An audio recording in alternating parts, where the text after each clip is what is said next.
I wanted to talk about MF Ghost for a while now, but I want to process it for a while, because this was a big anime for me personally, something I was following and looking forward to since the first teaser was released 2 years ago. It was special to me mainly due to it being a sequel to the very popular drifting anime, Initial D. Car animes are pretty much non-existent now. Unlike in the 90s, no one seemed to care about cars in anime anymore. Everyone's watching the Formula 1 Netflix show Drive to Survive or playing Mario Kart. But I do care. Anime and cars have a special relationship, and the easiest way to see that is to check out Nitasha.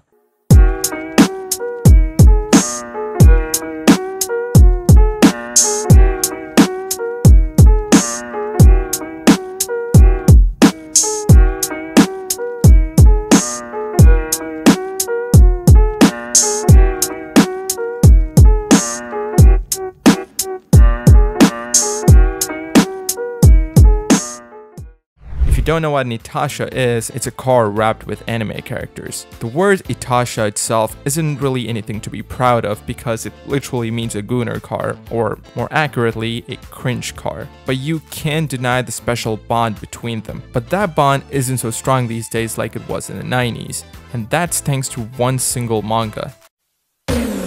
Initial D!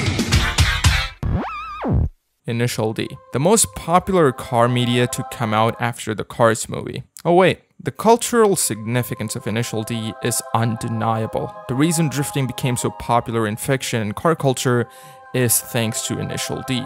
The manga was really a standout in the 90s because when you read Initial D, you can see the passion of Shigeno Sensei in the manga. This alone made a lot of non-car guys take out their mom's Corolla for a car park drifting session, and they were never the same after.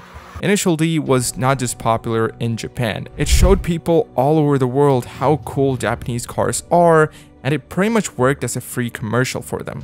Anyone who is remotely interested in cars have heard the name Initial D, and even if you haven't, you have definitely seen the white and black Toyota Corolla AE86 with Japanese text on the side reading Fujiwara Tofu Shop. This anime alone increased the price of this 80s Corolla to stupid amounts. Finding this car for a reasonable price today is next to impossible thanks to Initial D. This anime made this car a character of its own and made a commuter car into something pretty much everyone wanted.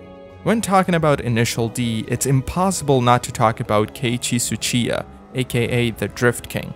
Getting someone as talented and informative as Tsuchiya on board to work on the manga definitely made Initial D much more detailed and realistic on things that it approached, primarily the drifting techniques and behavior of the cars. That being said, Initial D was never supposed to be realistic. A lot of the things they do in the anime and manga is still very much fictional, but the pure spirit of drifting is all that matters at the end of the day. Now let's talk about the long-awaited sequel to Initial D, MF Ghost.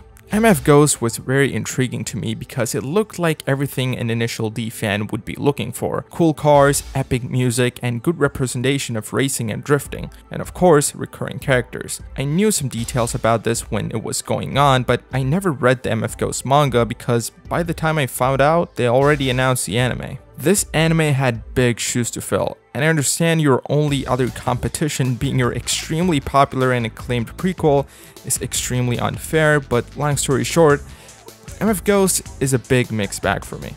MF Ghost takes place sometime in the 2020s, a future where gas cars are officially dead and everyone just uses self-driving electric cars. Realistically, this isn't happening anytime in the 2020s because we're in 2024 and Cybertruck is the face of electric cars as of today. So I doubt there's gonna be a big change in that for the next 6 years at least. But anyway, in their world, everyone bought Teslas and no one drives gas cars anymore. So the Takahashi brothers decides to host a competition called the MFG. Yeah, the same Takahashi brothers from Initial D. MFG started as a successor to the Initial D program and does sanctioned street races for cars of any power, meaning a Prius can go head to head with a Bugatti. And the only regulation they have is power to grip ratio, which means more powerful cars must have bigger tires while less powerful cars should have thinner tires for a fair balance. Also, all cars must be gas cars, and that means hybrids are also not allowed unless you take out the ERS system. Just from that you can see it's taking a much different approach from Initial D, starting with the entire thing being legal and in the future, but it's much more than that.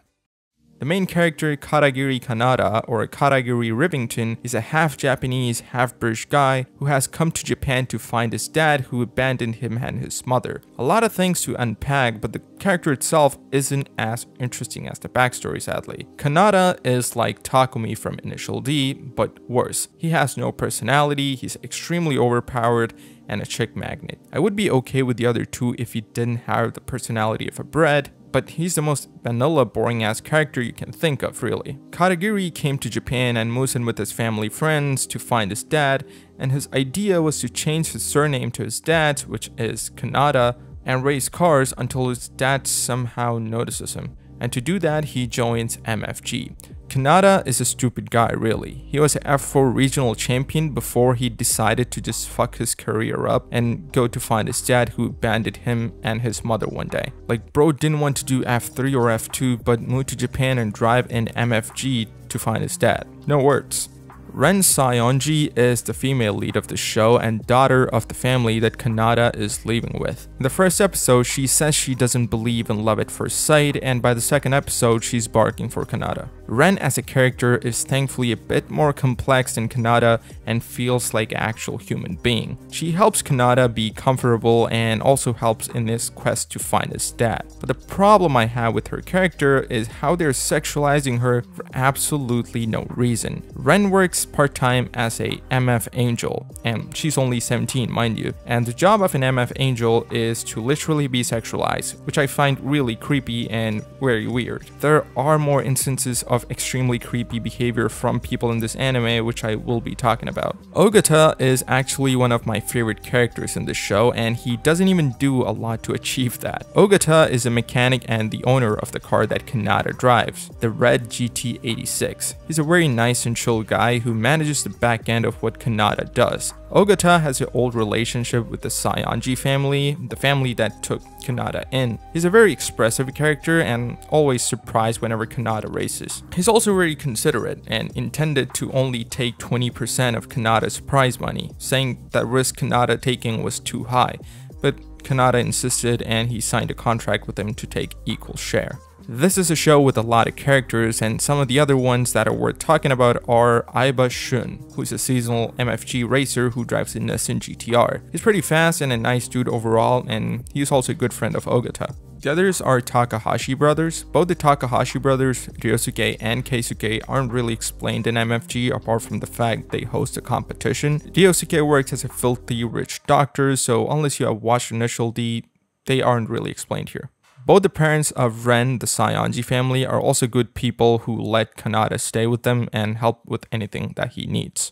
Now, there are many other characters, mainly drivers like the Lotus siblings who drives an Exige and Emiya, and then there's Michael Beckenbauer, who's the #1 on standings and drives a Porsche Cayman. He's also supposedly the best driver on MFG as of now.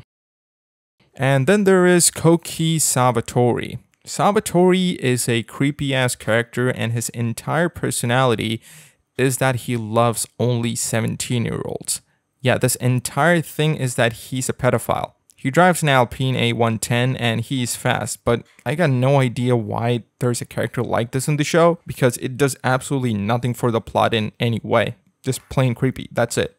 I'm not a huge fan of any of these characters, and overall, almost all of them are pretty basic and does not have the depth like characters in Initial D. Now, talking about MFG, it's a competition that emulates street racing legally. Because in MFG universe, everyone just switched to self-driving cars, so the only way to get some illegal street racing is to do it legally in a closed street circuit. All the races are held in Japan, and the anime takes place in the 4th year of MFG.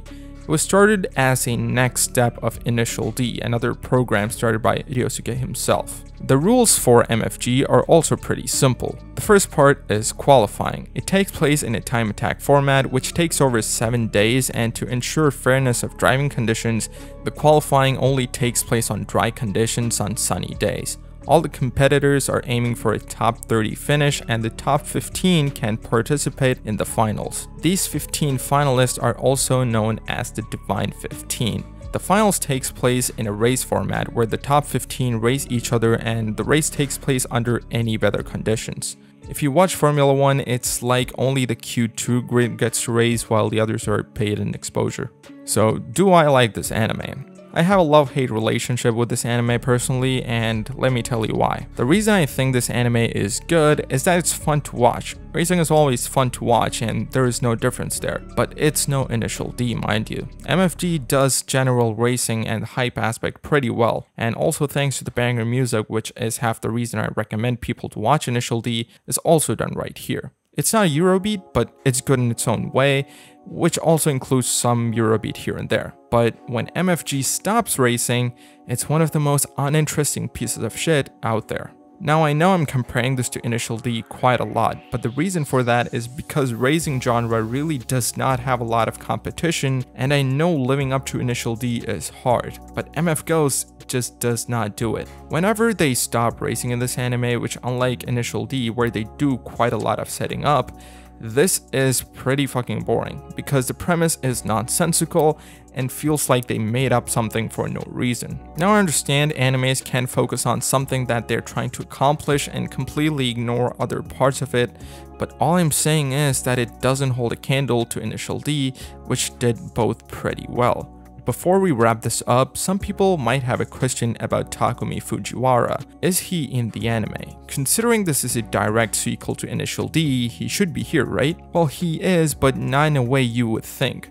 I don't want to spoil that part, so I'll just let you watch and find it out. And the visuals. The visuals are pretty top notch here. For racing anime, I think they did a very good job with all the car models and tracks. Talking about the car models, unlike Initial D, MFG has a lot more variety of cars, which I do appreciate. Initial D only included Japanese cars because it was trying to put the Japanese cars on the spotlight, but MFG includes cars from every class and country. Our protagonist Kanata drives a red GT86, which was Toyota's answer to a successor for the AE86. Personally, I adore the GT86. I think it's one of the best pocket-friendly sports cars made in recent times, and seeing it on show really made me smile. GT86 obviously isn't a speed demon, but I love the handling of this car, and that's exactly what they're highlighting in this anime. MF Ghost, just like Initial D, gives the protagonist a low-powered, good handling car, and they're supposed to put that on pole or a race win. And the GT86 is a perfect car for that.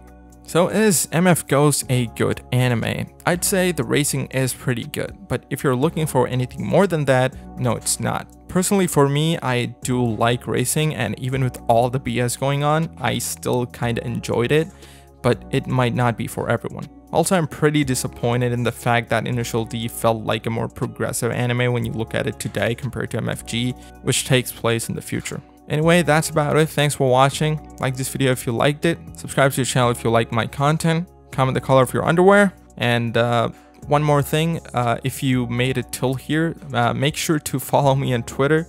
I do post quite a lot there, so if you're interested, maybe consider following on Twitter, not X, on Twitter. And I'll see you later.